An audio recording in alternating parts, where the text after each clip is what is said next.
Algunas veces esos activos o pasivos transferidos permanecen en la entidad combinada luego de la combinación de negocios, porque por ejemplo, quizá no se transfirieron a los propietarios originales de ese paquete accionario, sino que se transfirieron a la adquirida, al ente que fue adquirido. Por lo tanto, esos activos que se entregaron a la misma vez permanecen en la entidad combinada.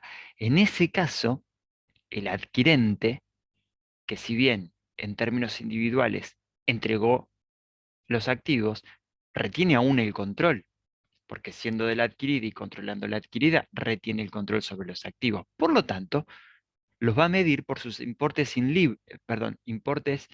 libros, es el valor que tenía originalmente su contabilidad, inmediatamente antes de la fecha de adquisición, no reconociendo ni ganancia ni pérdida sobre esos activos o pasivos que todavía controla.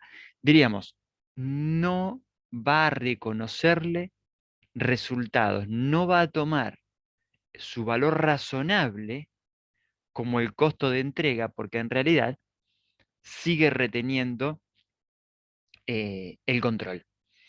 Es un caso más o menos parecido al que se queda configurado en la NIF 16 con el caso de venta seguida de arrendamiento, la proporción que corresponde a los derechos readquiridos. Algunas veces un adquirente podría obtener el control de la adquirida sin transferir contraprestación. En ese caso, se aplica el método de adquisición para su contabilización.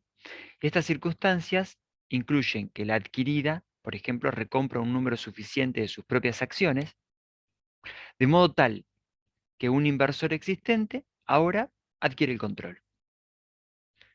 Entonces no entregó nada, pero se redujeron las participaciones de otros.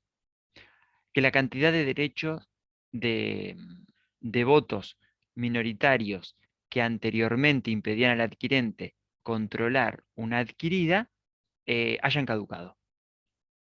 Entonces, claro, ya ese derecho eh, de veto, a través de los votos, obviamente, que se daba, minoritarios, ya no está más.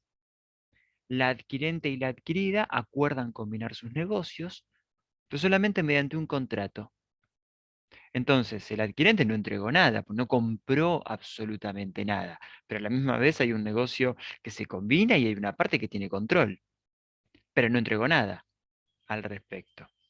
Eh, entonces, no transfiere ninguna contraprestación por el control, tampoco mantiene participaciones en el patrimonio de la adquirida, ni en la fecha de adquisición, ni anteriormente.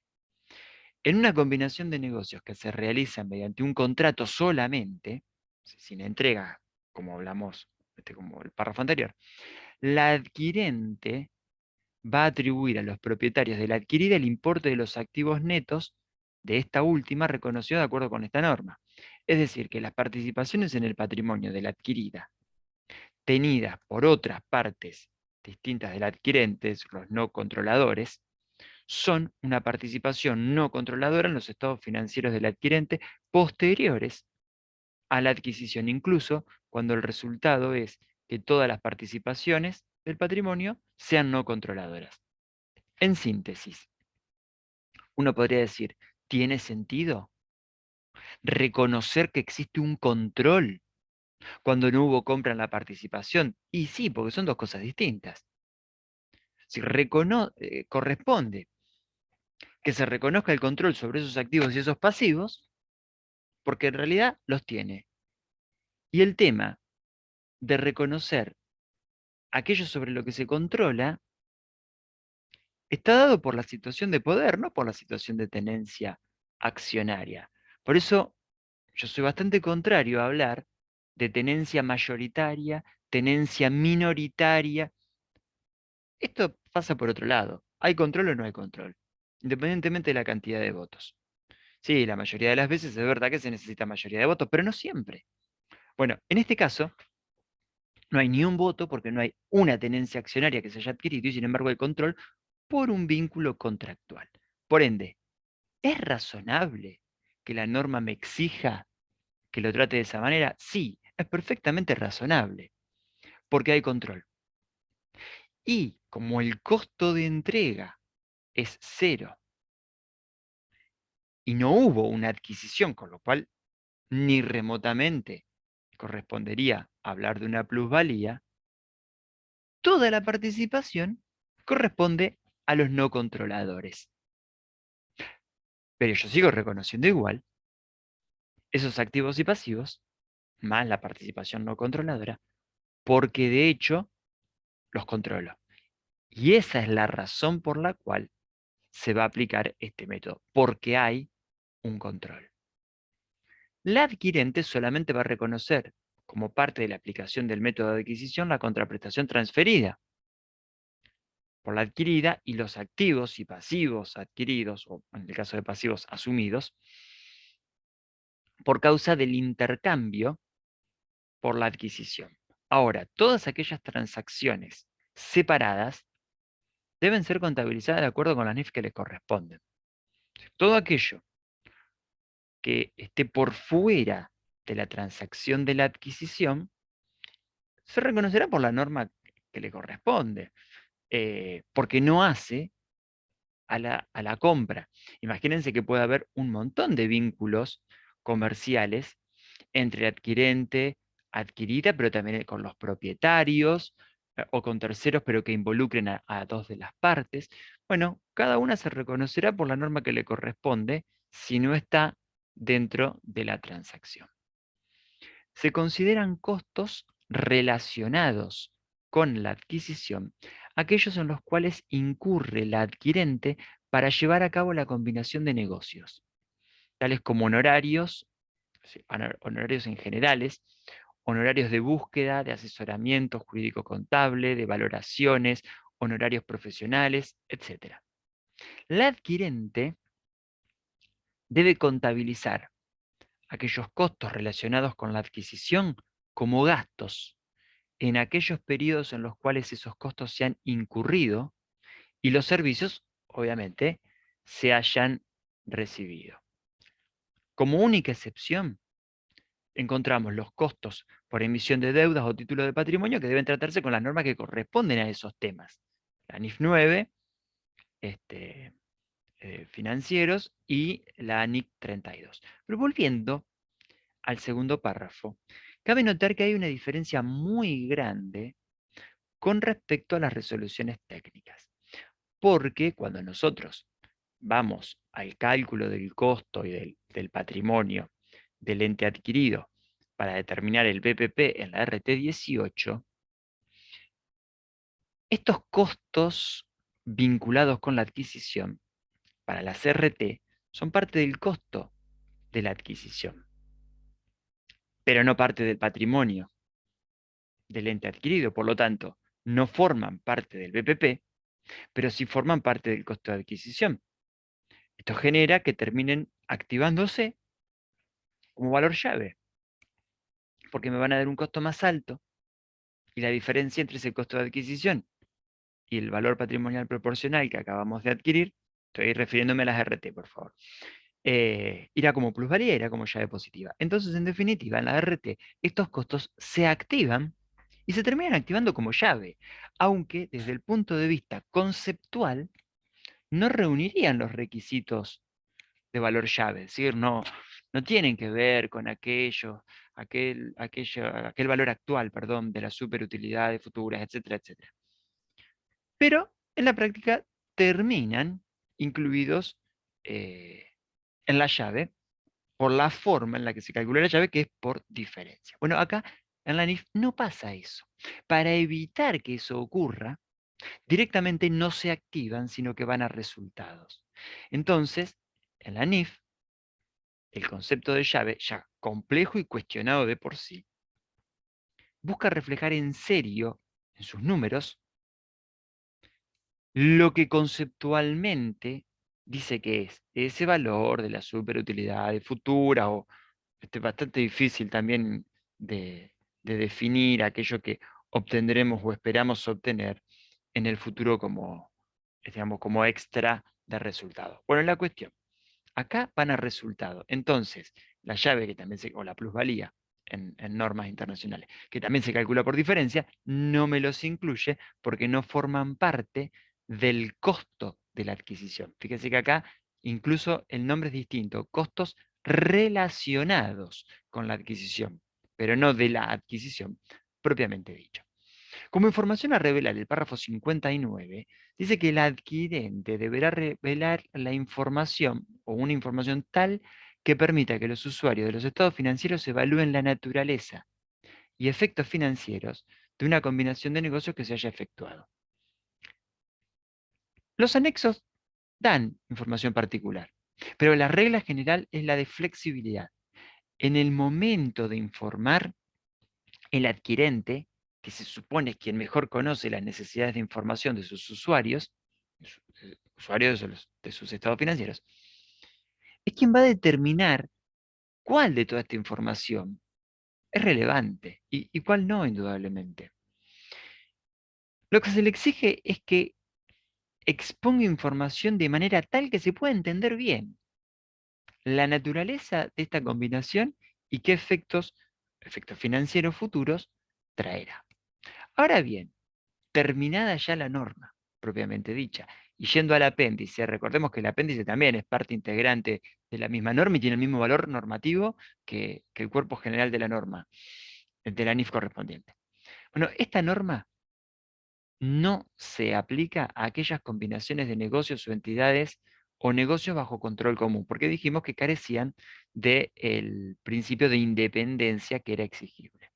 Una combinación de negocios entre entidades o negocios bajo control común es una combinación de negocios en que todas las entidades o negocios que se combinan están controlados por una parte o partes, podría ser un control conjunto, tanto antes como después de la combinación, de manera definitiva, no transitoria. Entonces, no cambió nada en cuanto al control. El que controlaba o los que controlaban antes siguen haciéndolo después. Por ende, no identifico ninguna adquirente ni ninguna adquirida nueva. La originalmente adquirente, ella sigue siéndolo, y la adquirida lo mismo, y no cambió nada.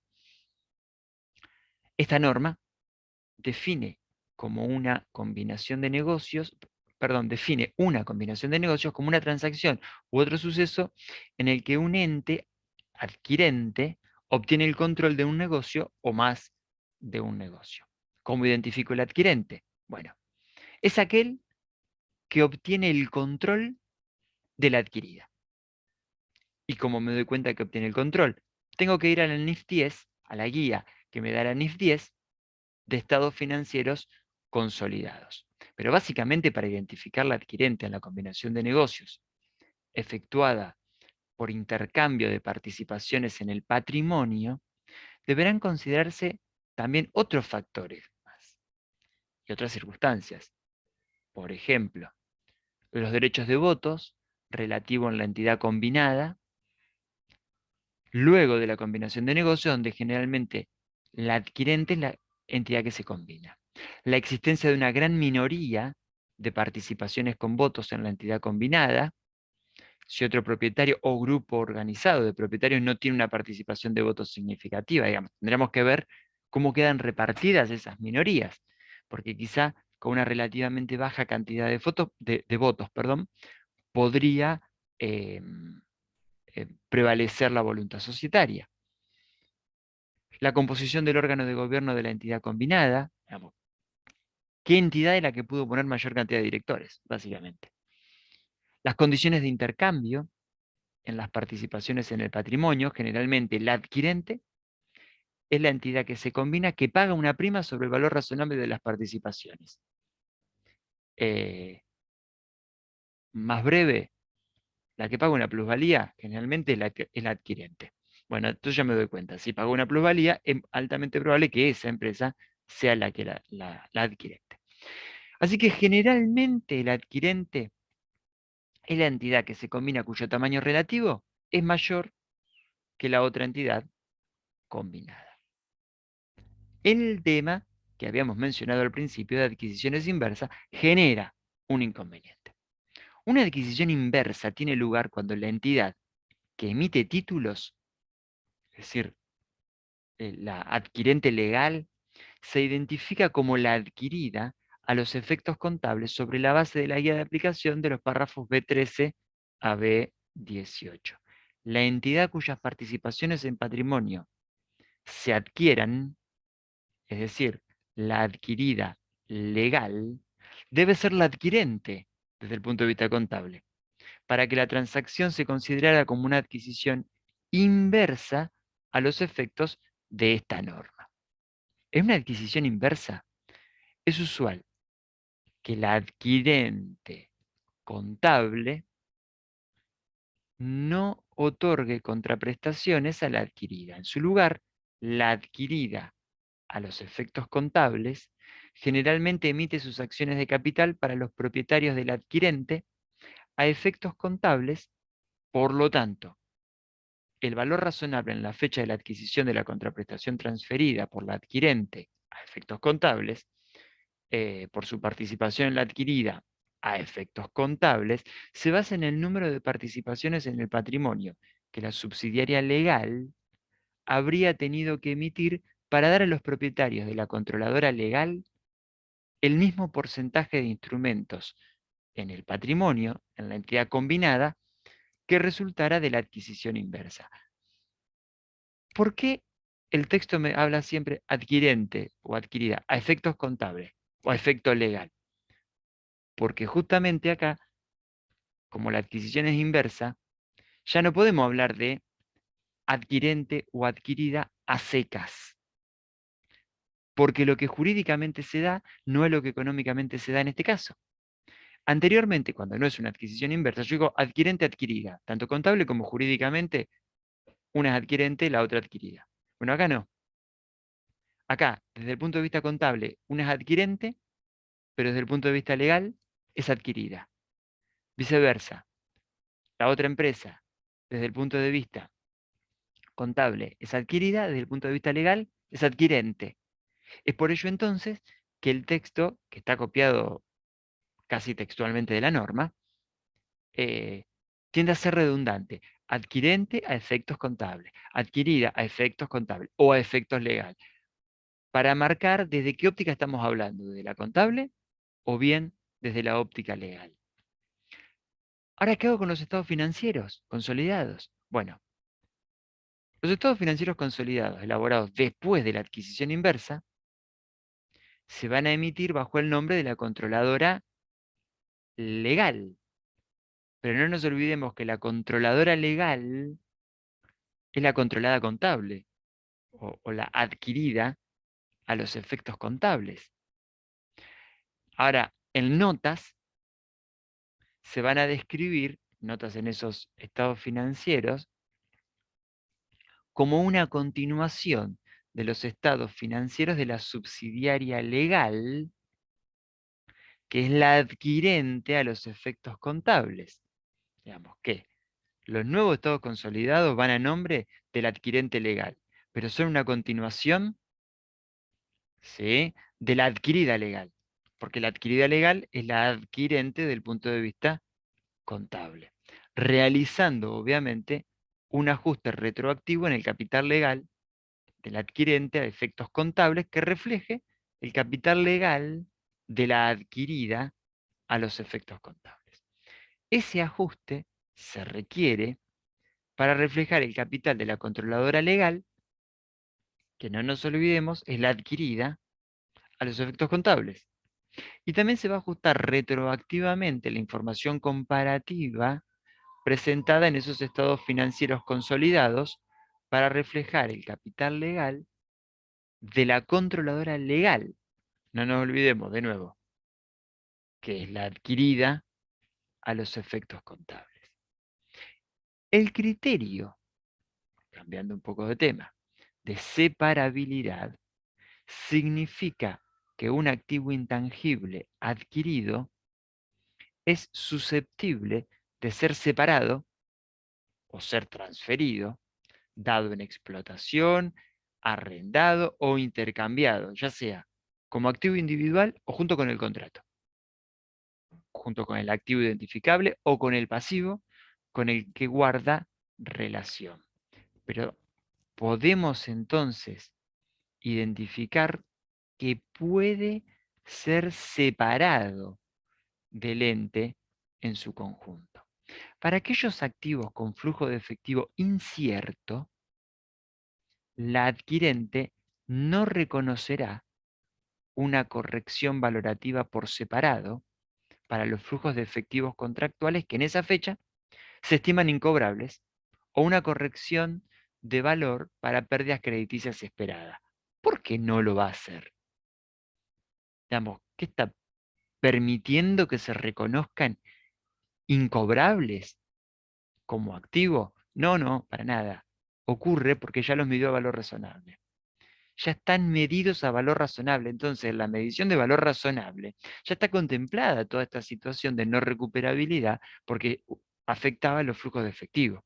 Entonces, por eso que no se exige o que se exige que no se haga esa corrección. Porque si se hiciera, las tomaría dos veces.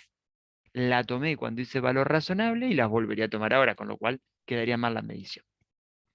La adquirente medirá el valor razonable del activo no financiero suponiendo su máximo y mejor uso, es decir, su uso ideal, por los participantes del mercado de acuerdo con la premisa de valoración adecuada, tanto inicialmente como al medir el valor razonable menos costos de disposición para pruebas de deterioro de valor y posteriores. Esto es indudablemente una presunción, porque el ente no puede saber si, si ese es el uso que se le va a dar. Incluso quizás no sea el objetivo porque la idea es cambiar su utilización, pero en definitiva, la premisa que predomina es la de la utilización ideal de esos activos.